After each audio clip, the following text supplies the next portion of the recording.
Diascofoot, miroir du football de la diaspora congolaise.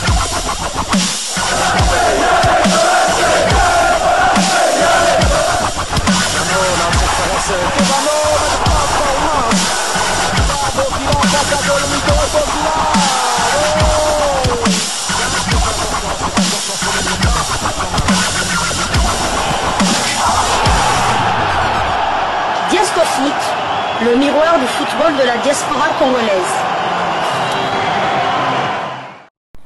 Vous êtes sur Diascofoot, le miroir du football de la diaspora congolaise. Diascofoot vous dit bonjour, tout le plaisir est pour nous de vous retrouver, mais surtout de savoir que vous êtes nombreux en train de suivre votre chaîne YouTube dédiée uniquement aux footballeurs de la diaspora congolaise.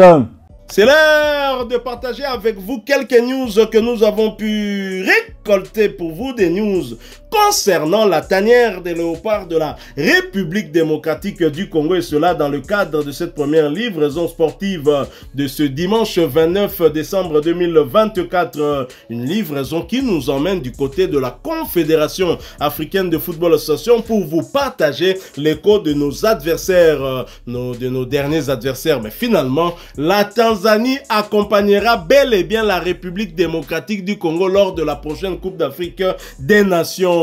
En effet, le Sili national a été débouté par la CAF à la suite justement de sa plainte initiée contre l'équipe de la Tanzanie. Et c'est même un média guinéen qui nous donne cette information à travers d'un article, c'est le média Guinée Foot. Affaire Guinée-Tanzanie, la CAF rejette la requête de la Guinée et confirme la qualif des Tanzaniens. Le Caire, la Fédération guinéenne de football, informe le public et les supporters du Sili national que le jury disciplinaire de la CAF lui a notifié le dispositif de la décision DC 23-192 relative à sa réclamation lors du match 143 Tanzanie-Guinée joué le 19 novembre 2024 à Dar es Salaam dans le cadre de la 6e journée des éliminatoires de la CAN Total Energy Maroc 2025.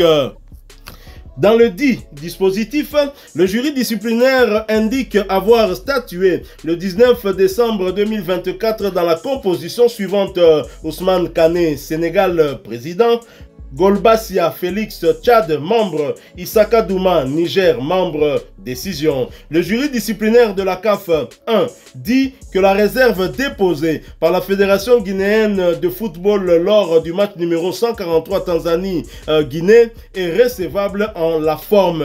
2. Au fond, la rejette comme mal fondée. Conformément aux dispositions des articles 54, 55, 56, 57 et 58 du code disciplinaire de la CAF, la Fédération guinéenne de football a saisi le jury disciplinaire pour obtenir les notifications détaillées de la décision comme indiqué dans la note relative au dispositif et décide d'interjeter appel dans les formes et procédures prescrites par le code. Ça c'est donc un message de la Fédération guinéenne de football, ce qui signifie que le match n'est pas terminé et les Guinéens ne s'avouent donc pas vaincus. Ils comptent bien aller en appel et si possible aller beaucoup plus loin. Et c'est toujours le même média Guinée Foot qui nous en parle au travers d'un autre article intitulé Décision CAF, la Fegui Foot ne s'avoue pas vaincu, réplique Conakry. La Fegui Foot ne lâche pas prise sur l'affaire relative à l'erreur administrative commise par la Fédération tanzanienne de football lors du match Tanzanie-Guinée de la dernière journée de la qualification pour la CAN 2025.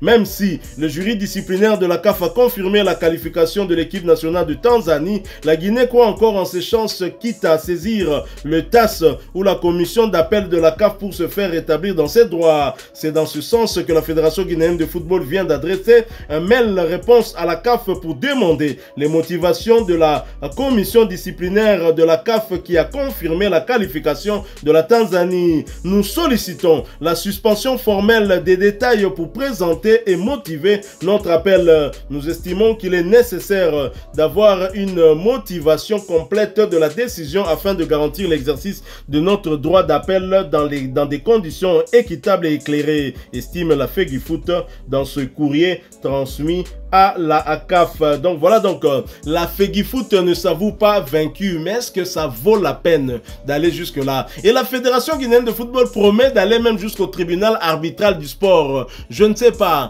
est-ce qu'il y a jurisprudence? Est-ce que de toutes les nations qui sont allées jusqu'au niveau du tribunal arbitral du sport, quand les éliminatoires et les équipes qualifiées sont connues, est-ce qu'il y a eu déjà changement? Est-ce qu'il y a eu un précédent en la matière? Je doute fort. Je ne sais pas qu'est-ce qui motive la Fédération guinéenne à poursuivre sur ce chemin-là, mais je me dis ça va être compliqué, d'autant que la Tanzanie est co-organisatrice du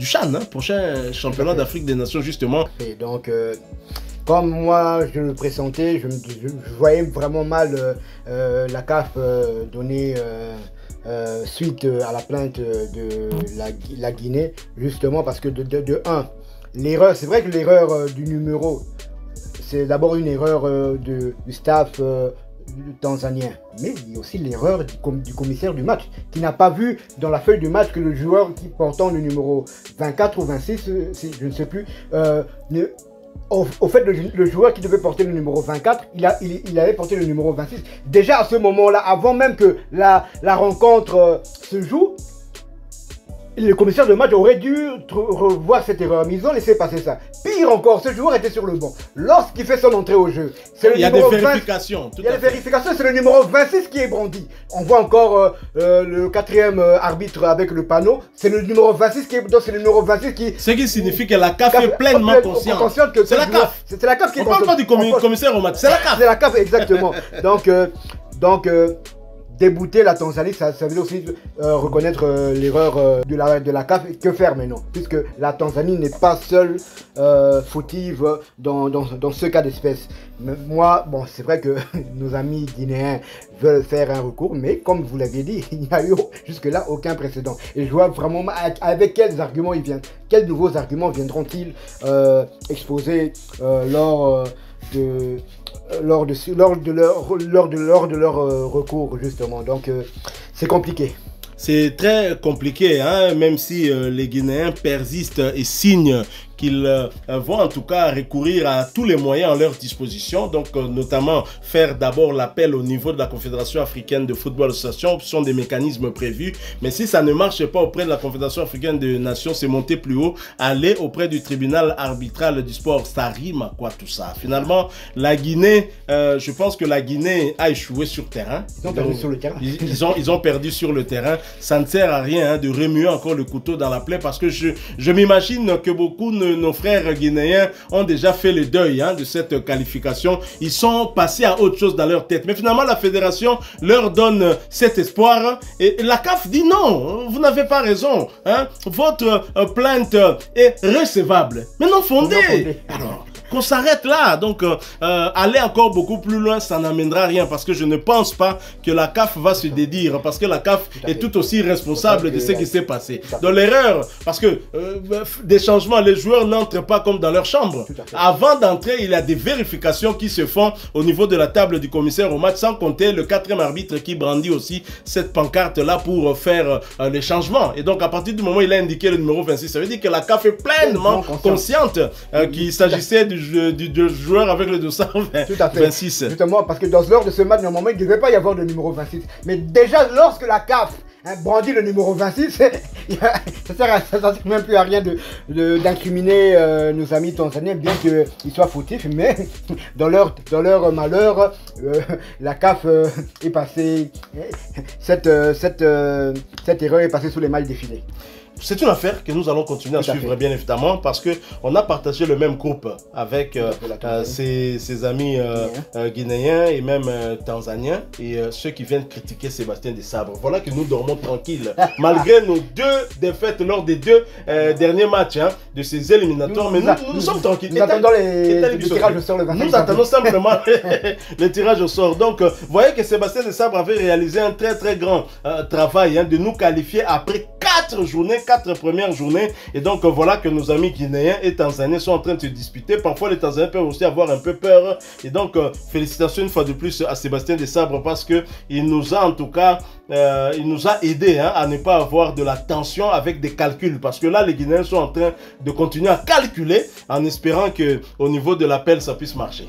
En attendant le recours guinéen, la RDC termine première de son groupe avec 12 points. C'est aussi important de le rappeler, bien évidemment. Voilà, nous sommes arrivés à la fin de cette première livraison sportive de ce dimanche 29 décembre 2024. Vous l'avez aimé, laissez-nous un maximum de j'aime. Merci de partager avec nous en commentaire votre point de vue. Abonnez-vous sur cette chaîne Diasco Foot parce que nous sommes le miroir du football de la diaspora congolaise. N'oubliez pas d'activer la petite cloche de notification histoire de ne plus rien manquer des prochains sujets que nous allons vous proposer. Très chers amis, nous entrons bientôt dans la nouvelle année 2025. Diasco Foot, votre chaîne YouTube, vous souhaite une heureuse année 2025. Beaucoup de bonheur, santé, prospérité. Que Dieu vous accompagne dans tous vos projets durant cette année et vous donne surtout de la sagesse et de l'intelligence pour continuer à partager avec nous ici vos analyses. Et nous reviendrons avec les quelques réactions que vous avez eu à faire sur le sujet de Yannick Yala-Bolasie. J'ai aimé certaines propositions,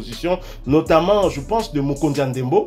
Nous y reviendrons, en tout cas on n'a pas oublié, très chers amis, on va y revenir, on en parlera, on va en discuter, ça peut nous inspirer aussi pour pondre un sujet là-dessus. En tout cas merci beaucoup Mukonzi Ndembo, encore une fois, merci à vous, avec espoir de vous retrouver bientôt dans un autre sujet d'actualité, mais en attendant, portez-vous bien. Diasco Foot vous dit au revoir.